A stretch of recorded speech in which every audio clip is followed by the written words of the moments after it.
Ang atong unang pagbasa naghisgot sa gahom nga gihatag sa Ginoo ngadto sa mga nagsunod kaniya. Hastagod ang ilang anino makaayo og masakiton. Lingi ay mong tupad. Inakanang naong nimo makaayo nagmasakiton. Di man ginaanino, naong naman ginanimo. Umingon ang tao, imong tupad mo samot ang sakit na to anang naong nimo.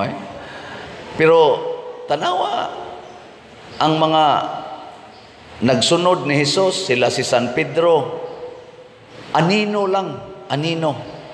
Makaayo nagmasakiton, makaayo sa ilang mga gibati. Pagkagrabiha gidi ay Ginoo kun atong sundon. Muna diri sa atong tubag sa Salmo unsa may giingon? Pasalamati ang Ginoo kay siya maayo, ang iyang gugma walay katapusan. Kung mosunod tas Ginoo mga igsoon, dali kayong mausab ang atong mga bati na kahimtang. Muna ka nang naabitay magpatambag nako, unahon gid nako dayon pagsiguro nagsunod ba siya sa Ginoo o layo sa Ginoo. Kay lisod kay magsigitag tambag og tao nga nagantos unya layo sa Ginoo. Maglisod gyud ta. Bisag kung saon pa nimog tambag nga, lang inayanaya lang na, ayuha lang na, paningkamot lang. Kung di gyud siya suod sa Ginoo, maglisod gyud na.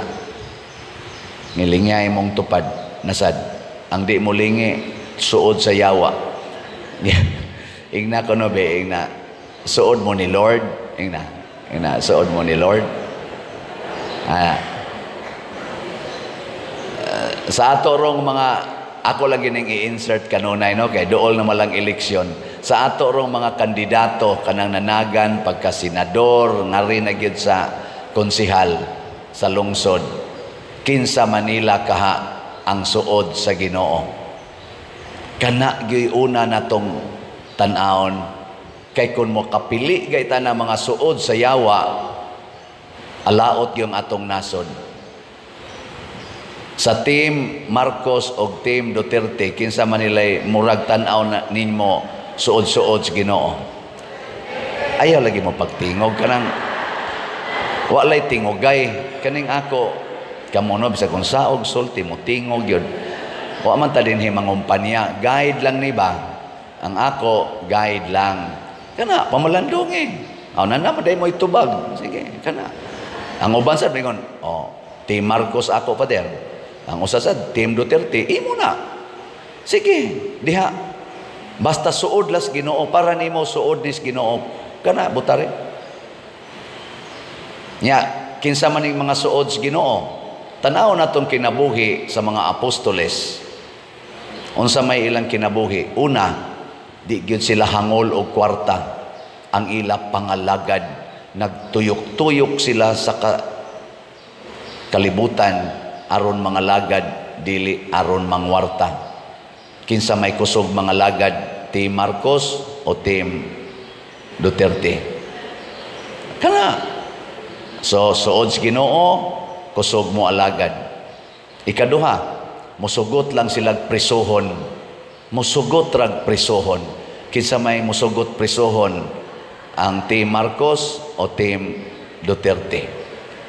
Kana. Mo nay butari. Kinsa may kusog mo papriso, Team Marcos o Team Duterte? Ayaw nagbutari. Bitaw. Kaya mapriso tang tanan. Mabilanggo ta, dili lang sa sala, apil na kinang rihas. Kay hilig man sila mo papriso, ayaw na nagbutari. Kana rasay.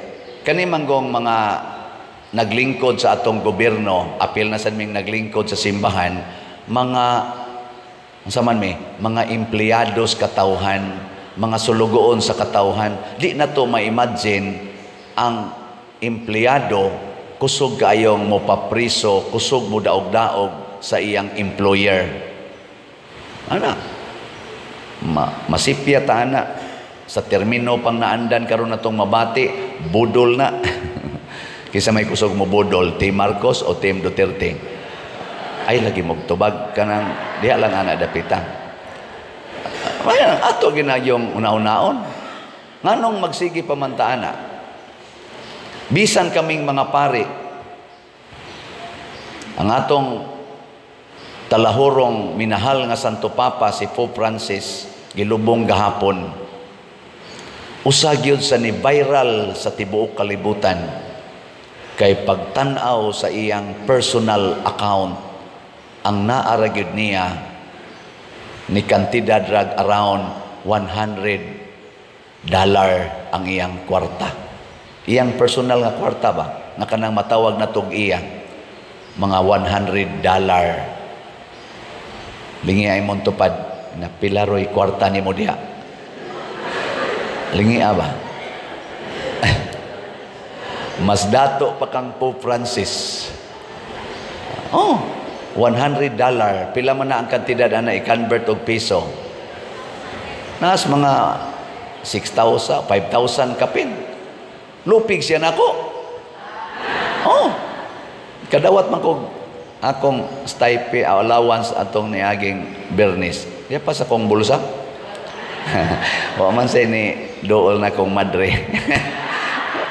Pero tiksan kog madre, wag tang dayon eh. Maluoy mo ko ng madre, ambot ngano. Na. Sa ato pa di ay ang tinuod nga suod sa Ginoo, di gyud hangol og kwarta. Di sad magsigtipig og kwarta. Muna kamo kung suod mo sa Ginoo, magsigi ra gyud mo palit og slot. Sige ra gyud palit og slot. Kanang way palit-palit og slot, mga suod na siyawa. Oh. Ay yung mo duko-duko di. Father sa doy. Na magiusay mangumpisal na ako, musumbong sa ilabang kalagot ba? Ako pa din naglagot bi ako nimo. Ano man? Inon maminimo nga og di mo palit og slot, dili mi malangit. Nako di din at tinuod. Maglalis na numis kumpisalan. Nako na kay kwarta. Lagi pa din niya na sa te panginahanglan gud nganong imo man tang i-curse nakuha ko nag-curse nagsulti lang ko tinuod ba nga kung hangol kay kag kwarta labi na gyud partig simbahan di jud ka mo share anang 100 pesos nako siyaro sa no 100 pesos di ka mo share sa usa ka semana o di jud ka share og 100 pesos para sa simbahan nya imo pag yun ang ikasuko nya imo pag yung kong duolon kay kumpisalan ko nimo sige og dinhi tunulin na lang di man sad mo tunol yawan on yun. Muna, sa atong ikaduhang pagbasa, sulti gidinhi sa Ginoo nga isuwat. Si Juan, kani si John, morning the beloved apostle. Mao ni ang nagpapuyo ni Mama Mary human namatay si Jesus. Mao nang ang iyang kasing-kasing, ang iyang hunahuna niabot ngadtos langit ngano man kay si Mama Mary ni kuyog niya. Si Mama Mary maoy nakatugkad gyud diin gikan si Jesus ug kinsa si Jesus ang inahan. Mao nang si Juan ang iyang knowledge lawom kayo. Kung basahon ninyo ang Gospel ni John o kaning Book of Revelation, naghisgot og langit, naghisgot og impierno kay ngano man na nakatuna na niya ni Mama Mary. Muna gipasuwat ni matud pagidiri sa ebanghelyo daghan kay gibuhat ni Jesus nga wa niya gisuwat. Ang iya lang gisuwat mao kadtong makahatag natog kinabuhi.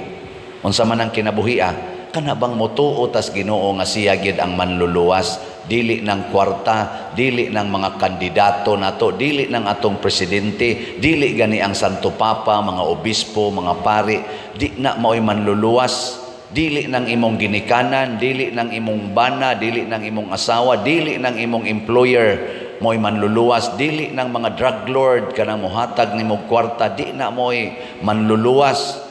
Ang manluluwas ra gyud ang Ginoo. Hiling niya imong tupad. Ing na sugod karon, sabat nako, nasugod karon, din agyog ko mosalig nimo.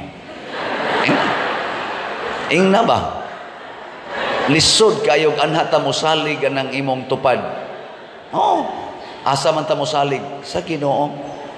Adto ra gid ta niya. Ayaw anang imong tupad oy. Wa magisiguro karong hapon patay na na. Bitaw. Di pwede. Pwede. Po Francis gani ni apil pag Easter Sunday, pagkaugma Lunes, uy, patay naman. Makasya ko eh. Dili na pwedeng kuan. Moingon ta nga mosalig ko nimo kaning nagpasalig-salig nga mga kandidato og di gina sila suod sa Ginoo. Ay, pikat na nila. Wa na sila mahimo eh. Muna makadiyos, makabayan, makatao gyud unta. Dili makapera, makapangyarihan, unsa pa nang uban diha? Sakim sa kapangyarihan matud pas Tagalog. Mao nang taktako na nato sila. Ilhan man na nato. Mga palaaway man na. Mao bitang nalipay sad ko karon nga ang eleksyon nato, ang atong kumilik ni hinay-hinay nag-abli sa suggestion sa mga tao. Sa una manggod ang kumilik iyang gipailan og kaso kadtong lawyer nga niingon expert sa IT, lawyer pa gyud, CPA pa gyud. Niingon siya nga ayaw lagi na i-connect sa internet ang machine samtang dili pa na makahatag sa iyang counting anang presentuha. Kay i-connect na ninyo sa internet, peligro gina nga mahak niya adto dito mamanipulate ang resulta. Gikiha, pero karon thanks be to God, congratulations kumilik. Nihatag na sila kamanduan, dili na i-connect ang machine, counting machine sa internet hangtod makaproduce na siya resulta. Praise the Lord. Pakpakan na tong kumilik. Salamat kayo. At least man lang sa level sa presinto, klaro na to nga ang imong gibutar mao giihap sa machine. Inig-transmit ana posible na sana nga tuwa dito ang adjustment. Pero at least ma-verify na sa kandidato. Matrace naman na uptick mo sa ganyan ato mga watchers sa mga kandidato. At least ba, nanay check and balance. Kay gakinahanglan tag honest persons to count the votes of Filipinos. Dili nang dagdag bawas nya kwarta gyapoy magbuot. Mawa tas kamatuoran, mawa ta sa Dios nung kinabuhi. Mo nang ang ato rong nasod ting ubusa. Hinoon murag karong si manaha madayon magitingal itong tag 20 pesos ang kilos bugas kanang andama ra ninyong kwarta pamalit mo maayo. Kay nakahibaw jud ko nga di gid na magdugay. Labing dugay ana nga pamaligya kana tinging usa ka buwan. Human ana mawa na pahimusli gyud. Pero naara ba sa gipost karon dito social media nga ang ilang napalit kuno tag 29 ang kilo, purti mang bukbok hinoon dito sud. Pag ukab sa sakob, kamang-kamang mang bukbok, ipikturan pa gyud. Na social media karon tag 29 pagani kuno to, unsa ka kunoy mo puyo og tag 20 na. Pero let us give benefit of the doubt kay mga official bianas gobyerno ang nag-declare ana nga dinhis Visayas na anay tag 20 ang kilo. Murag karon si manaha magsugod andam na inyo dihang kwarta. Ready gyud, grab the opportunity tag 20 Kadako adang kuan. Nya maapil ganing bukbuk kan alang sa gapil ka. Ayaw sa day kana kadto sang nindot ana.